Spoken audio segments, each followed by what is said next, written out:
Thank you, Mr. Chairman. Mr. Secretary, thank you for being Yes, here. sir. Last year at this time, I was in Caracas, my only visit to Venezuela, meeting with Maduro and Juan Guaido, coincidentally, during the course of that trip. Little did I realize at the time what 12 months would mean in terms of Venezuela. I saw firsthand, and you have undoubtedly heard credible reports, how miserable life is for the Venezuelans. They face basic deprivations of food and medicine and things that we take for granted. And the political situation has become much more volatile there. It's my understanding that Cubans have been sending in security forces to support the Maduro regime.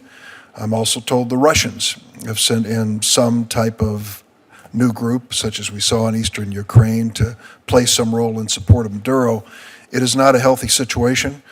Juan Guaido's wife came to see me last week, and I believe she also met with the president, talked about the danger to her husband and those who supported him. That was very clear. So that's why I joined with Marco Rubio about 2 weeks ago in sending a letter to you and the president saying this is a time to protect Venezuelans who are here in the United States. They should not be forced to return to the dangerous conditions in Venezuela. They should be given temporary protected status.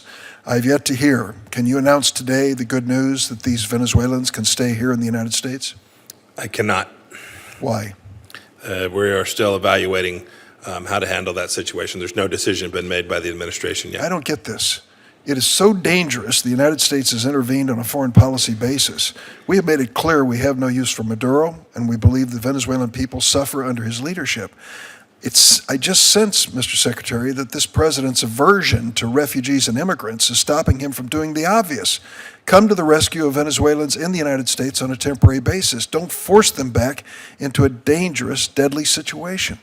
Is there any other explanation you can think of? I think this administration has done more for the Venezuelan people than the previous administrations combined. Well, how about the ones who are here? I'm very proud of what we've done. So I think to suggest we've shortchanged the Venezuelan people is inconsistent with our activities.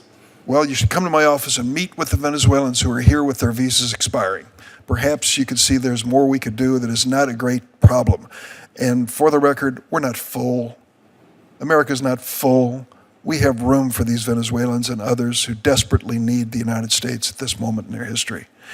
Let me ask you the question. I just was handed the note that the OAS voted 18-9 to recognize Guaido's representative as Venezuela's ambassador to the OAS. So the OAS, though they're not always in your good favor, I hope you think positively of them at this moment. Do you believe that we should have a two-state solution in the Middle East? The administration will roll out the plan that Mr. Kushner and Mr. Greenblatt have been working on before too long, and you will see President Trump's vision for how to resolve a problem that's been going on for decades and decades that previous administrations couldn't solve. We are hopeful that we have some ideas that are different, unique, which will allow the Israelis and the Palestinian people to come to a resolution of the conflict.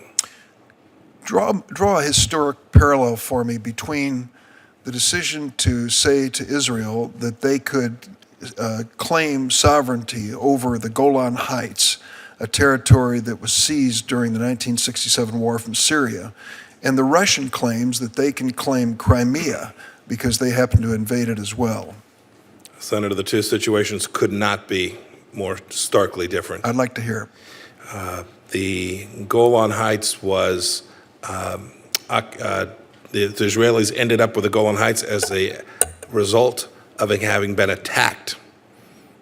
They were on the defense. They were at risk of their very nation being overrun during the Battle of the Valley of Tears, and they defended themselves. And they retained that terrain to continue to defend themselves from the murderous regimes in Syria. Russia, on the other hand, wasn't on the defensive. Russia chose at their own moment in time to go seize land from a people that posed no threat to them whatsoever. So our diplomatic position is that land seized in the course of war is then the spoils for those who happen to occupy it. I'll say two things about that. So there's international law doctrine on this very point. We don't have time to begin to go through it today, but I'm happy to have a team go over and walk you through that element of international law. But the second thing is just a practical policy matter. If it's the case that there is absolutely no cost for aggression, that is, if you attack and you have some of your land taken as a result of an attack that you undertook, and you get it back just because you didn't succeed, that's a bad incentive system to set up. So we could claim Iraq, I guess, under that theory.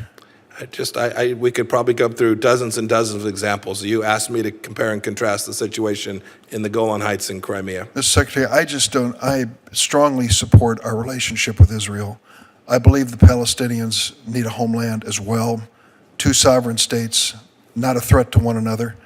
And this departure that we've made under this administration, I'm afraid, puts the future of Israel as a Jewish democracy in doubt. I don't think the administration is thinking clearly about how this ends well. Perhaps the people of Israel in this election today will see a different way in the future. Thank you.